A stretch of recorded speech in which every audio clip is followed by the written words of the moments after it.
Sekali lagi begitu ya, mengutip pernyataan Anda tadi ada efek samping juga begitu terkait dengan, kerjasama ini, seperti misalnya dari sisi aspek hutang sehingga tentu diperlukan, kehati-hatian yang lebih lagi begitu. Nah tapi dari Anda mungkin bisa dielaborasi lagi lebih lanjut poinnya begitu ya, seperti apa utamanya perlu, diperhatikan dan juga apa yang, perlu membuat kita lebih hati-hati lagi terkait dengan kerjasama-kerjasama yang dilakukan ke depannya Pak Eko? Iya, jadi BRI ini, terutama titik beratnya memang adalah di infrastruktur ya sebetulnya ya. Jadi pola kerjasama yang diciptakan oleh China 10 tahun yang lalu ini memang lebih mengarah kepada bagaimana mendorong terutama ya negara-negara berkembang di jalur sutra begitu ya, termasuk di Indonesia ini untuk bisa katakanlah meningkatkan, mempercepat akselerasi infrastrukturnya. Dari situ kemudian akselerasi infrastruktur itu mendorong kemudahan logistik ya, kemudahan perdagangan dan ekonomi lainnya lah kira-kira begitu. Konsep besarnya begitu. Nah, sehingga di tahun-tahun awal tentu saja adalah pembangunan infrastruktur adalah sebuah kegiatan aktivitas ekonomi yang akan berjangka panjang. Nah, pasti butuh dananya itu di awal. Nah, disinilah kemudian letak bagaimana kita bisa mengkalkulasi dengan baik begitu ya. Jangan sampai kemudian proyek-proyek ini nanti berhasil dibangun, tapi kemudian tidak menimbulkan efek ekonomi yang besar begitu. Atau katakanlah ya dibangun kan ini terus terang saja ini kan memang ya sebagian kan ada yang sifatnya kalau private to private mungkin itu urusan private ya, tapi kemudian kan ada juga domain yang memang berasal dari utang ya. Ini yang sebetulnya tidak hanya untuk Indonesia ya, dalam konteks ini ya di Afrika ya, kemudian juga di India dan beberapa negara lain memang juga ada kekhawatiran ya dalam konteks ini kan laju utangnya itu akan lebih meningkat begitu. Nah, disitulah kemudian dipastikan bahwa utangnya harus produktif. Caranya gimana? Tidak ada jalan lain adalah membangun infrastruktur yang memang punya nilai ekonomi tinggi begitu. Betul Jadi betul. ya setelah infrastruktur terbangun harus menciptakan dampak ekonomi yang besar begitu. Dari situ kemudian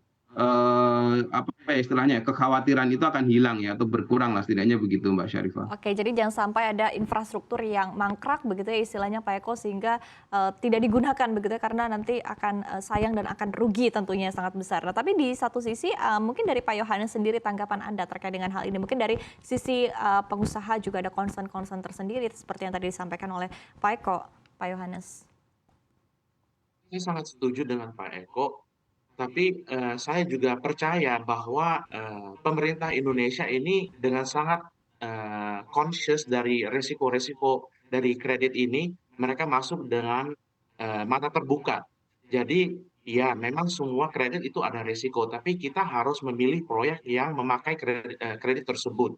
Seperti Pak Eko tadi juga bilang, yang penting ini adalah capital project yang bisa menimbulkan atau menggenerate profitability atau bisa mengenerate economic uplift untuk negara ini bukan hanya untuk 1 atau 5 tahun, tapi untuk 10, 20, bahkan 30 tahun ke depan. Itu akan menjadi sangat penting. Dan kita juga harus sadari bahwa tidak hanya uang yang penting, tapi juga capacity building. Nah, kita sudah lihat bahwa China beda dengan China 20 tahun yang lalu. Sekarang mereka sudah menjadi world leading dalam hal pembangunan teknologi, dalam knowledge economy. Kita juga harus membangun infrastruktur knowledge, bukan hanya infrastruktur logistik. Kalau dua hal itu bisa kita lakukan, saya rasa produktivitas dan utility dari BRI ini akan sangat tinggi untuk Republik Indonesia. Oke, baik. Tapi kalau kita lihat, Pak Eko utamanya mungkin, daftar proyek inisiatif begitu ya untuk tadi Belt and Road Initiative di Indonesia yang sudah ada. Salah satunya juga adalah KCIC begitu. Melihat, pola yang sudah ada dari, pengembangan dalam 10 tahun terakhir begitu, mungkin ada evaluasi tersendiri, dari Anda selaku ekonom dan di sisi lain mungkin apa yang perlu diperhatikan lagi begitu untuk next, project ke depannya? Iya, saya rasa salah satu yang perlu menjadi masukan ke depan ya untuk proyek apa katakanlah keterlibatan Indonesia dalam BRI ini adalah sorry maaf dalam konteks ini adalah melibatkan juga bagaimana pandangan masyarakat publik ya terhadap keseluruhan dari apa yang akan dilakukan ke depan begitu Mbak Syarifah. Dalam proyek KCIC ini kan ya contohnya ini ya sekedar ini dari awal aja itu sudah sebenarnya banyak sekali ya katakanlah aspirasi masyarakat yang mengkhawatirkan soal bagaimana nanti ini akan berlanjut begitu. tidak ada yang salah bahwa kita punya mimpi, punya kereta cepat dan lain, dan itu terwujud ya ada saat ini gitu, teknologinya juga canggih begitu. Itu oke-oke aja ya dalam sebuah proyek infrastruktur. Tapi memang ketika kemudian hitung-hitungan kalkulasi ekonomi itu tidak sejalan dengan itu, nah inilah yang sebetulnya juga harus menjadi diskusi begitu ya, harus menjadi pertimbangan pemerintah ke depan begitu. Artinya di sini ketika kita nanti ke depan menetapkan PSN dan lain-lain itu memang harus dalam konteks bahwa ini ujungnya itu adalah menimbulkan efek ekonomi yang besar begitu, dan tidak katakanlah kemudian menjadi beban ya dalam konteks ini baik BUMN maupun ujungnya nanti di APBN begitu.